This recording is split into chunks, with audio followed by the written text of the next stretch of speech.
প্রভু, আমি আপনার দাদা হয়ে থাকতে পারবো না। আমি আপনার ছোট ভাই হয়ে থাকবো। এটা কি করে সম্ভব? প্রভু, রাম অবতারে লক্ষণও তো ছোট ভাইই ছিলেন। দাদা, ত্রেতা যুগে তো তুমিই এই ইচ্ছে প্রকাশ করেছিলে যে তুমি আমার জ্যেষ্ঠ ভ্রাতা হবে আর আমি তোমার সব আদেশ পালন করব। না প্রভু, আমি চাই না কোনো আদেশ করতে। আমি ভুল করেছিলাম। আমি আপনার ভাই হয়েই থাকতে চাই। দাদা, এটা ঠিক নয়। যদি গ্রামবাসীরা চলে আসে আর তোমাকে দেখে এইভাবে ক্ষমা চাইতে, তাহলে কি বলবে? না প্রভু, আগে আপনাকে আমায় ক্ষমা করতেই হবে। দাদা, যখন তুমি কিছু করোইনি তাহলে ক্ষমা চাইছো কেন? কিন্তু প্রভু। প্রভু, কোথায় আপনি? এই মন্দার পর্বতকে উদ্ধার করুন। দাদা। প্রভু, এ তো মন্দার পর্বতের স্বর। হ্যাঁ দাদা, আমাদের মন্দার পর্বতকে খুঁজতে যেতে হবে। যথা আজ্ঞা প্রভু। না না প্রভু, আগে আপনি।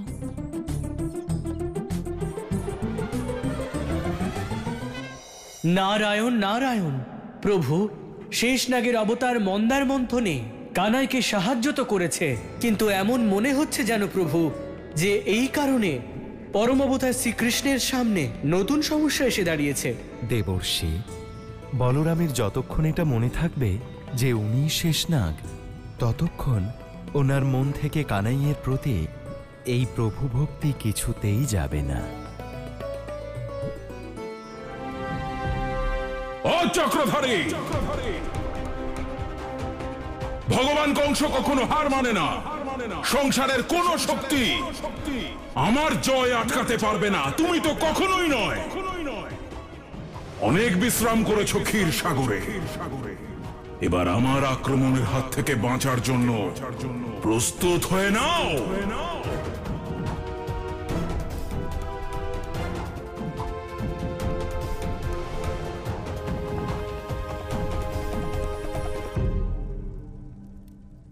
ভগবানও চলে গেলেন, গুরু শুক্রাচার্যকেও শুক্র গ্রহে পাঠিয়ে দিলেন। নিশ্চয়ই ভগবানের মনে অন্য কোনো পরিকল্পনা আছে।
ঋষি কাশ্যপ আর দৈত্যমাতা দিতির মহান অসুরদের প্রতীক স্বরূপ তাদের মূর্তি তো রয়েছে এখানে,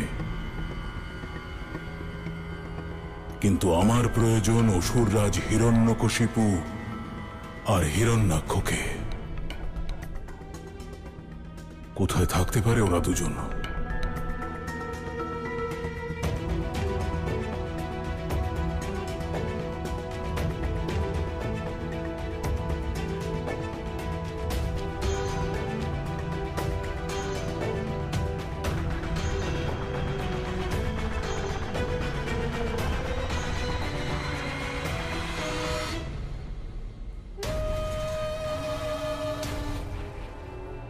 বিরাট আর ভয়ঙ্কর, ভগবান কংসের সমান। এনারা অবশ্যই হিরণ্যকশিপু আর হিরণ্যাক্ষ। অসুররাজ, ওই বিষ্ণু অবতার রূপ ধারণ করে ছলনার দ্বারা আপনাদের হত্যা করেছিল। আমি আপনাদের সুযোগ দিতে এসেছি ওই ছলনাকারীর উপর প্রতিশোধ নেওয়ার। আমি আমার শক্তি দিয়ে আপনাদের দুজনকে পুনর্জীবিত করব, নতুন শরীর দেব, আর তারপরে আপনারা দুজনেই জানতে পারবেন যে আমার উদ্দেশ্য ঠিক কি।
প্রভু, আমাকে ক্ষমা করে দিন।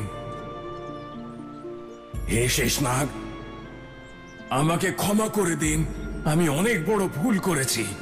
আমি ওই কংসের কথায় ভুল করেছিলাম। এখন আপনি নিজের ইচ্ছা মতো আমাকে শাস্তি দিতে পারেন প্রভু। মন্দার পর্বত, তোমার সব পাপ ধুয়ে গেছে, কারণ স্বয়ং শেষ অবতার তোমাকে ধারণ করেছেন। বলো মন্দার, তুমি কি বর চাও? প্রভু, আমি আপনার শরণাগত হতে চাই। ঠিক আছে মন্দার, আমি তোমাকে আশীর্বাদ করছি যে যেখানে তুমি স্থাপিত হবে সেখানে আমি সর্বদা বিরাজ করব। তোমার মধ্যে থেকে এক নদী সৃষ্টি হবে যার নাম হবে পাপহারিণী সরোবর। তারই তীরে আমার ভক্তরা আমার পুজো করবে, আর প্রত্যেক মকর সংক্রান্তিতে তারা তোমারও পুজো করবে। আপনি ধন্য প্রভু, আপনি ধন্য।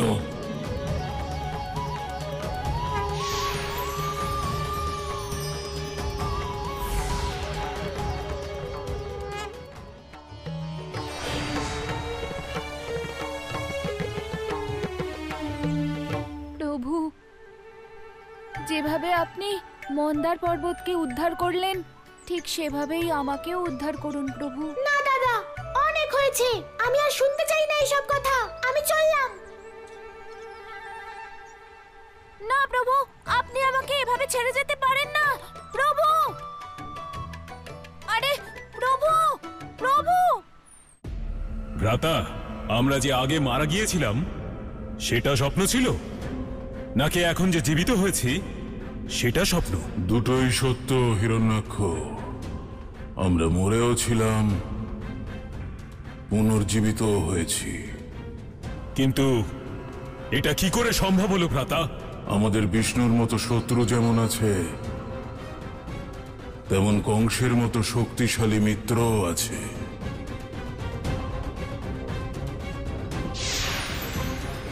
ওই দেখো, অসুররাজ কংস নিজের আসরিক শক্তি দিয়ে জীবিত করেছে আমাদের দুজনকে। কিন্তু কেন?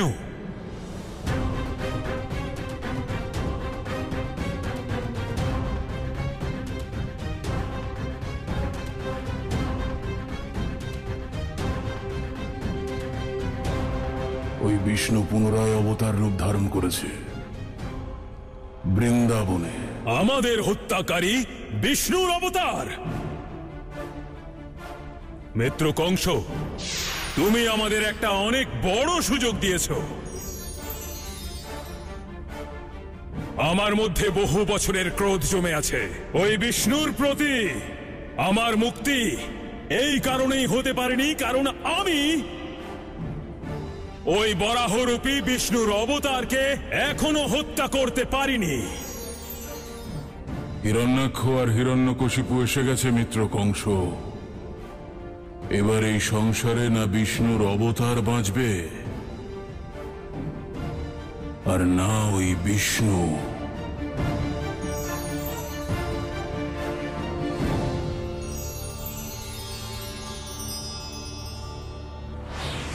দাদা, হোলিকা, নিজের বোনকে এখানে ছেড়ে কোথায় যাচ্ছ তোমরা? বিষ্ণুকে বধ করতে আমি তোমাদেরকে সাহায্য করতে চাই দাদা। আমাকেও তোমাদের সঙ্গে নিয়ে চলো। বিষ্ণু সবচেয়ে বড় ছলনা তোমার সঙ্গে করেছিল বোন, তাই ওর উপর প্রতিশোধ নেওয়ার প্রথম অধিকার তোমারই প্রাপ্য।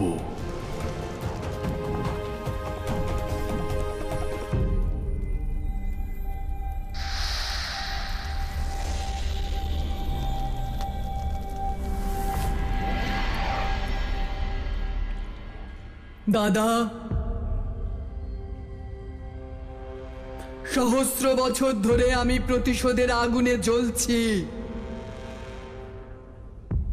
এখন সেই আগুনে আমাদের পরম শত্রু বিষ্ণু জ্বলবে। চলো বোন, আমরা সবাই মিলে বিষ্ণুর পরম অবতার ওই কানাইকে হত্যা করব।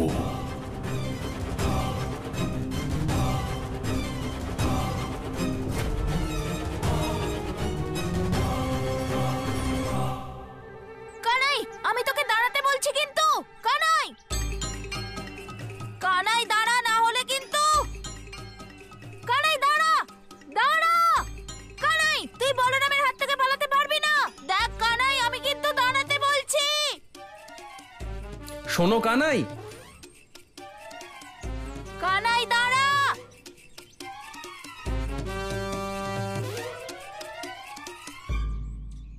গিরিধর, দেখেছো কি অদ্ভুত দৃশ্য? প্রতিদিন বলরাম কানাইয়ের পিছনে মুগুর নিয়ে দৌড়ায়, কিন্তু আজ পাখা নিয়ে দৌড়াচ্ছে কেন? ঠিক বলেছে মিত্র, এটা তো বলরামকেই জিজ্ঞেস করতে হবে। আরে বলরাম, আজ মুগুরের পরিবর্তে পাখা নিয়ে দৌড়াচ্ছ কেন? আরে কিছু না দামোদর কাকা, তুমি বুঝবে না। আমরা নাকি বুঝবো না? চলো। কানাই, কানাই, আমি কিন্তু তোকে দাঁড়াতে বলছি। এটাই সঠিক সময় দাদার হাত থেকে রেহাই পাওয়ার।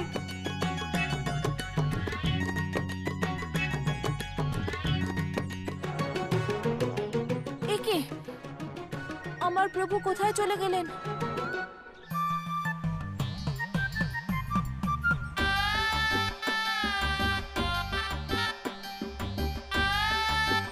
এতক্ষণে রেহাই পেলাম দাদার থেকে। যখন থেকে জানতে পেরেছে যে দাদা শেষ অবতার, তখন থেকে আমাকে শুধু প্রভু প্রভু বলছে। সে শুধু আমার দাদা, আর আমি তার কানাই, আর কিছু না।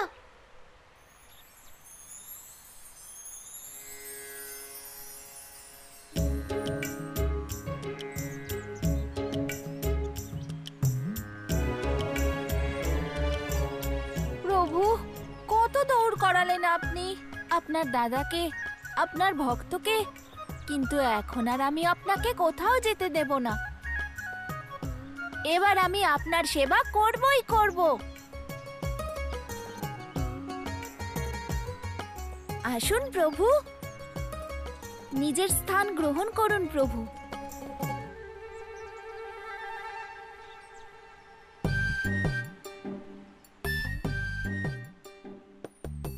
দাদা, আমার খুব খিদে পেয়েছে। যদি কিছু ভোজনের ব্যবস্থা হতো খুবই আনন্দ পেতাম। হ্যাঁ প্রভু, আমি তো ভুলেই গেছিলাম। প্রভু, আমি এক্ষুনি আপনার জন্য ভোগের ব্যবস্থা করছি। কিন্তু প্রভু, কোথাও যাবেন না যেন, না হলে আমি এই কথাটা সবাইকে বলে দেব যে আমি কে আর আপনি আসলে কে। না না দাদা, আমি কোথাও যাব না, এখানেই থাকবো। এই বসে রইলাম। ঠিক আছে প্রভু, আমি এই যাব আর এই চলে আসবো।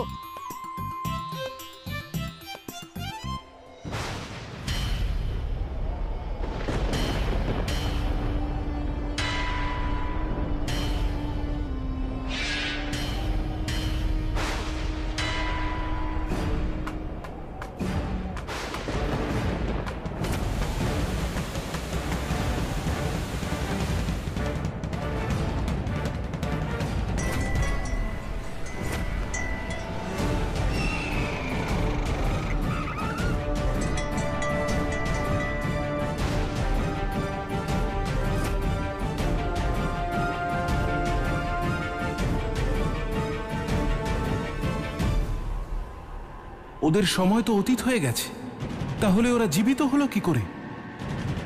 অবশ্যই এ কোনো ভয়ঙ্কর বিনাশের সংকেত। এক এমন বিনাশ যা আজ পর্যন্ত কখনো হয়নি।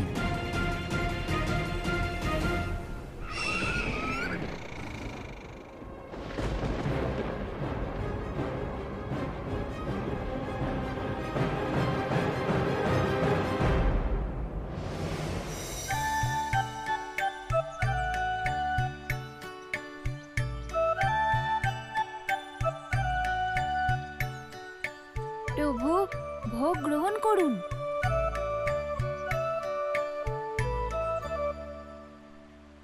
দাদা, এই কি ধরনের খাবার? তুমি তো জানো তাই না যে আমি এগুলো খাই না। আমি জীবনে এমন খাবার কখনো খাইনি। প্রভু, এই সব কিছু তো আপনারই ভোজন। দাদা, আমি তো শুধু মাখন খাই, আর কিচ্ছু খাই না। তুমিও তো শুধু লাড্ডু খাও। তাহলে তুমি এসব কি এনেছো? দাদা, এখানে তো অনেক খাবার। আমি এত খাবার একা কি করে খাবো? আমি তো তোমার ছোট্ট কানাই। ঠিকই তো বলছে গোয়ালা।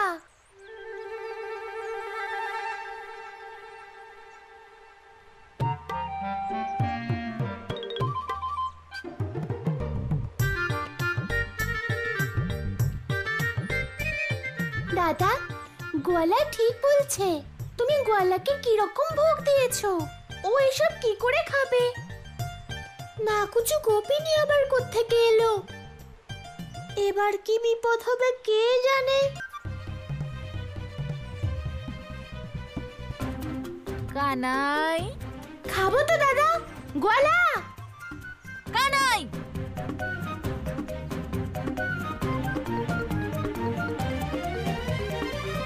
দাদা, গোপিনী, তোমরা দুজনেই ঠিক করো যে আমি এই খাবার খাবো না খাবো না।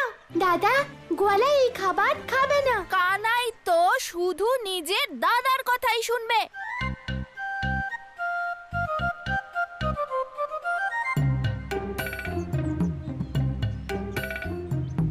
আগে তো শুধু গোপিনীকেই বোঝাতে হতো, কিন্তু এখন তো তার থেকেও বড় সংকট হয়েছে আমার দাদা।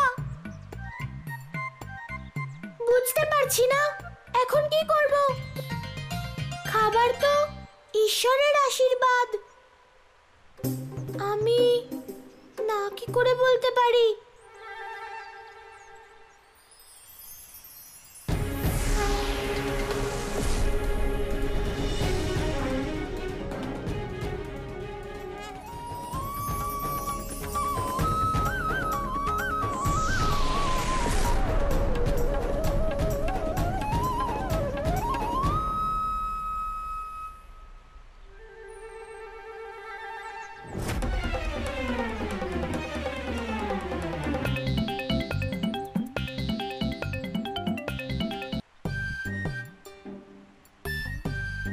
ঠিক আছে, খাও তুমি, আমি যাচ্ছি। আর তোমার সঙ্গে কখনো কথা বলবো না, কখনো কথা বলবো না, কখনো কথা বলবো না, কখনো কথা বলবো না।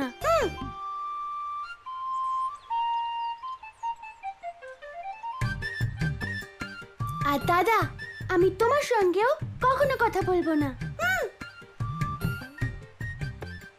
আরে গোপিনী, গোপিনী, আমার কথা শোনো গোপিনী। দাদা, এখন শেষ হয়েছে তো তোমার সেবা?